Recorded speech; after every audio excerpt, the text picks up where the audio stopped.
5वी आणि 8वीला सरसकट पास धोरण केंद्रीय शिक्षण मंत्रालयाकडून रद्द। 2 महिन्यात फेरपरीक्षा द्यावी लागणार। नापास झाल्यास पुढच्या वर्गात जाता येणार नाही। नाराज भुजबळांनी घेतली फडणवीसांची भेट। 8 ते 10 दिवसात पुन्हा भेटून मार्ग काढण्याचं फडणवीसांचं आश्वासन। तर भुजबळ महत्त्वाचे नेते तोडगा काढू, फडणवीसांचं वक्तव्य। राहुल गांधींनी परभणीत सोमनाथ सूर्यवंशी आणि विजय वाकोड यांच्या कुटुंबियांची घेतली भेट। दलित असल्यानं सोमनाथची हत्या, राहुल गांधींचा आरोप। राहुल गांधी राजकीय हेतूनं परभणीत, जातीत भांडणं लावण्याचं काम सुरू। फडणवीसांचा राहुल गांधींवर आरोप, तर आरोपींना सोडणार नसल्याचा इशारा। राज आणि उद्धव ठाकरे दोन्ही भाऊ एकत्र आल्याचा महाराष्ट्रात आनंदच। मात्र काय निर्णय घ्यायचा हे राज आणि उद्धव ठाकरे ठरवतील, संजय राऊतांचं मोठं विधान। पालकमंत्री पदावरून महायुतीत रस्सीखेच। ठाण्यासाठी भाजप, रायगडसाठी शिवसेना तर पुण्यासाठी राष्ट्रवादी आग्रही असल्याची चर्चा। महायुतीतील नेते मिळून तोडगा काढतील, फडणवीसांची प्रतिक्रिया। दालनाच्या पाठोपाठ महायुतीच्या मंत्र्यांना बंगल्याचंही वाटप। चंद्रशेखर बावनकुळेंना रामटेक, राधाकृष्ण विखेंना रॉयल स्टोन, पंकजा मुंडेंना पर्णकुटी, शंभूराज देसाईंना मेघदूत बंगला। प्रजासत्ताक दिनी महाराष्ट्राचा चित्ररथ नाही, महाराष्ट्रावर अन्याय का, राऊतांचा सवाल। तर चित्ररथाला डावललं नाही, फडणवीसांकडून स्पष्टोक्ती। राज्यावर अवकाळी पावसाचं संकट। 26 ते 27 डिसेंबरला उत्तर महाराष्ट्रात तर 24-25 ला विदर्भात पावसाची शक्यता।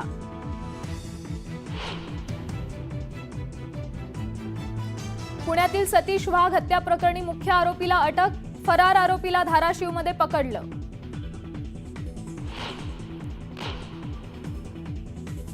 माजी क्रिकेटर विनोद कांबळी उपचारासाठी रुग्णालयात। भिवंडीतील रुग्णालयात कांबळींवर उपचार।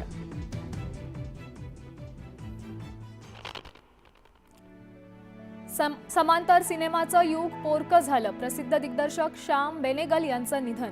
वयाच्या 90व्या वर्षी घेतला अखेरचा श्वास।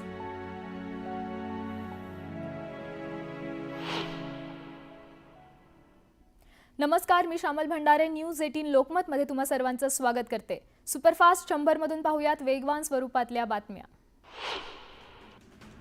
दालनापाठोपाठ महायुतीच्या मंत्र्यांना बंगल्याचंही वाटप करण्यात आलंय। बावनकुळेंना रामटेक, विखेंना रॉयल स्टोन, पंकजा मुंडेंना पर्णकुटी, शंभूराज देसाईंना मेघदूत तर गणेश नाईकांना पावनगड हा बंगला देण्यात आलाय।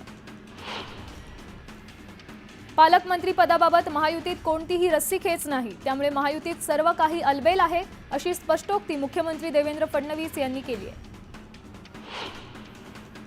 पुढील 24 तासात पालकमंत्री पदाची यादी जाहीर होणार आहे, तर ठाण्याचं पालकमंत्रीपद उपमुख्यमंत्री एकनाथ शिंदेंकडेच राहणार आहे, अशी माहिती न्यूज 18 लोकमतला सूत्रांनी दिली आहे।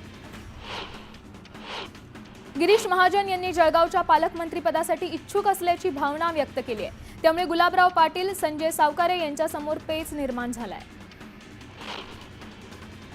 शिवेंद्रराजे भोसले यांनी खासदार उदयनराजेंची भेट घेतली आहे। या भेटीदरम्यान शिवेंद्रराजे भोसलेंना साताऱ्याचं पालकमंत्रीपद मिळालं अशी इच्छा उदयनराजेंनी व्यक्त केली आहे। कोल्हापूरच्या पालकमंत्रीपदावरून महायुतीत सध्या रस्सीखेच सुरू आहे। हसन मुश्रीफ आणि प्रकाश आबिटकर या दोघांनीही जोरदार फिल्डिंग लावल्याचं समोर येत आहे। तर पुण्याचं पालकमंत्रीपद अजित पवारांना मिळाल्यास या स्पर्धेत चंद्रकांत पाटील ही असण्याची शक्यता आहे। रायगडच्या पालकमंत्रीपदावरून महायुतीत पुन्हा एकदा कलगीतुरा रंगण्याची शक्यता निर्माण झाली आहे। आदिती तटकरेंनी पालकमंत्रीपदासाठी इच्छुक असल्याची माहिती दिली आहे, तर भरत गोगावलेंनीही पालकमंत्रीपदासाठी दावा केलाय, त्यामुळे रायगडच्या पालकमंत्रीपदावरूनही महायुतीत रस्सीखेच होण्याची शक्यता आहे। रायगडच्या रोहा शहरात मंत्री आदिती तटकरे यांचे भावी पालकमंत्री अशा आशयाचे बॅनर्स झळकलेत। कार्यकर्त्यांच्या या उत्साही बॅनर्सबाजीमुळे चर्चांना उधाण आलंय। चंद्रशेखर बावनकुळे जर अमरावती जिल्ह्याचे पालकमंत्री झाले तर सर्वांनाच न्याय मिळेल, त्यामुळे अमरावतीचं पालकमंत्रीपद बावनकुळेंनाच मिळावं अशी मागणी रवी राणा यांनी केली आहे। जालन्याचं पालकमंत्रीपद हे शिवसेनेकडेच द्यावं अशी मागणी आमदार अर्जुन खोतकर यांनी केली आहे. मात्र हा सर्वस्वी अधिकार मुख्यमंत्र्यांचा असेल असंही ते म्हणाले. सातारा जिल्ह्यात शंभूराज देसाईंचं जंगी स्वागत करण्यात आलंय. जेसीबीने फुलांची उधळण करत क्रेनने हार घालण्यात आलाय. दरम्यान पालकमंत्री पदावरून महायुतीत रस्सीखेच नसल्याचं शंभूराज देसाई म्हणाले. भुजबळांची नाराजी हा आमचा पक्षांतर्गत विषय आहे, आम्ही तो विषय सोडवू असं म्हणत अजित पवारांनी छगन भुजबळांवर बोलणं थेट टाळलंय. भुजबळांवर कोणताच अन्याय झालेला नाहीये, त्यामुळे त्यांची समजूत काढण्याचा प्रश्नच येत नाही असं म्हणत कृषी मंत्री माणिकराव कोकाटेंनी भुजबळांना घरचा आहेर दिलाय. तसंच भुजबळांना त्यांचा मुलगा आणि पुतण्या इतकेच ओबीसी दिसतात असं म्हणत कोकाटेंनी भुजबळांना डिवचलंय. छगन भुजबळ केंद्रीय गृहमंत्री अमित शहांची भेट घेणार आहेत. फडणवीसांची भेट घेतल्यानंतर आता भुजबळ शहांची भेट घेणार आहेत. नाराज छगन भुजबळांनी देवेंद्र फडणवीसांची भेट घेतली आहे. फडणवीसांनी माझं म्हणणं ऐकून घेतलं. 8 ते 10 दिवस द्या, पुन्हा भेटून यावर मार्ग काढू. सर्व काही शांततेत घ्या असं फडणवीस म्हणालेत अशी माहिती छगन भुजबळांनी दिली आहे. छगन भुजबळ महायुतीतील मोठे आणि महत्त्वाचे नेते आहेत. भुजबळांबाबत स्वतः अजित पवार ही चिंता करतात. तिन्ही नेत्यांमध्ये भुजबळांबाबत समान आहे, त्यामुळे भुजबळांसारखे नेते आमच्या सोबत असलेच पाहिजेत असं वक्तव्य फडणवीसांनी केलंय.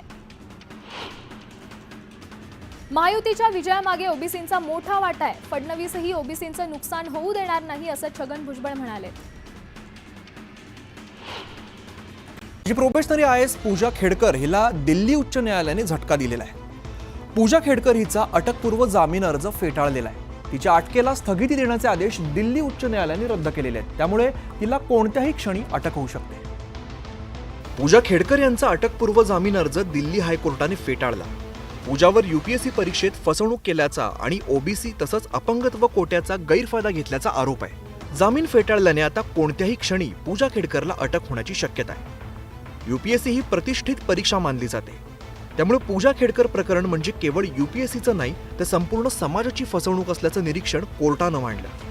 या प्रकरणातील गुन्हेगारी कट उलगडण्यासाठी चौकशी आवश्यक असल्याचं सांगत हा जामीन अर्ज फेटाळून लावण्यात आलाय. UPSCच्या तक्रारीनंतर दिल्ली पोलिसांनी पूजा खेडकर विरुद्ध फसवणूक आणि बनावटगिरीचा गुन्हा दाखल केला होता. अटक टाळण्यासाठी पूजाने अटकपूर्व जामीन अर्ज दाखल केला होता.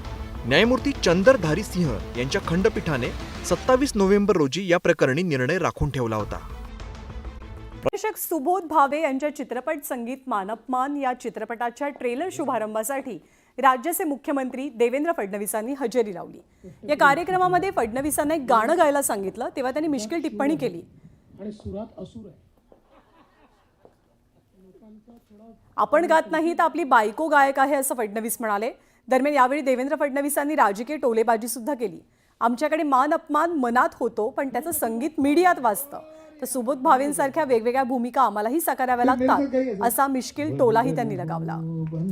पहिल्यांदा मी स्पष्ट करू इच्छितो, मी शब्दात शूर आहे आणि सुरात असुर आहे. लोकांचा थोडा म्हणजे कन्फ्युजन आहे. माझी बायको गाते, मला गाता येत नाही. गेल्या 2 दिवसामध्ये मंत्रिमंडळाचा विस्तार करून, खाते वाटप करून, बंगले वाटप करून, ऑफिस वाटप करून संगीत मान अपमानला आलो आहे.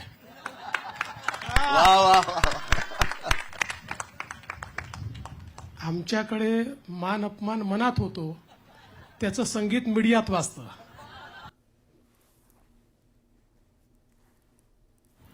या ठिकाणी रुपेरी पडद्यावर नव्या स्वरूपात आपल्याला पाहायला मिळत आहे.